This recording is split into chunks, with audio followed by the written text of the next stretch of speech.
The memories of attending the Garth Brooks concert in Fargo will last forever. But for a Canadian family who gifted loved ones with tickets to the show, the memories are not so bright.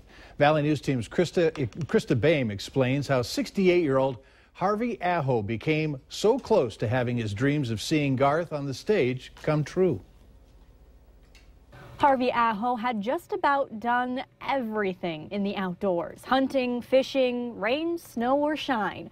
An adventurous kind of man, despite his heart conditions. It was unreal. He loved the outdoors. We did everything in the outdoors together with his son and my grandson. But there was one event on his list that was his ultimate dream: seeing Garth Brooks in concert. He always carried the whole library of CDs in the van that they drove around in his truck, and he listened to him all the time. His son-in-law, Mark Nolt, tells me family got Harvey and his wife 2 tickets to Garth for their 43rd anniversary.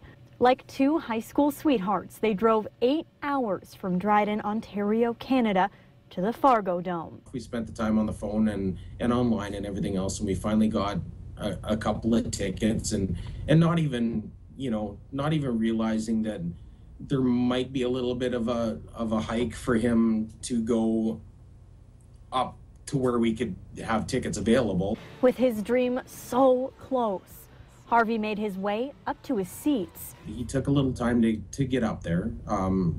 He was short of breath, but my mother-in-law waited for him, and he took, kind of a flight here, a flight there. But then his dream took a turn. When he got to his seat, he passed out and went into cardiac arrest. We were shocked, for sure. But at the same time, in the back of your mind, not so shocked when it happened. A dream that almost came true, but a heart ready to go. Harvey died at the hospital. His family arrived in time to say goodbye.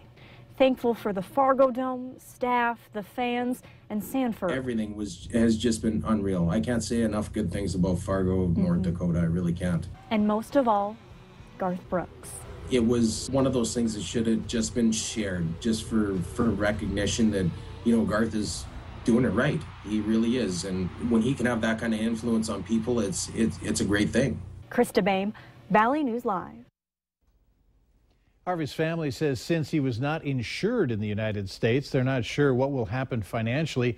The medical bills will be costly. Right now, they're focused on the funeral, which is being held tomorrow, and they're planning to play the Garth Brooks song, The Dance.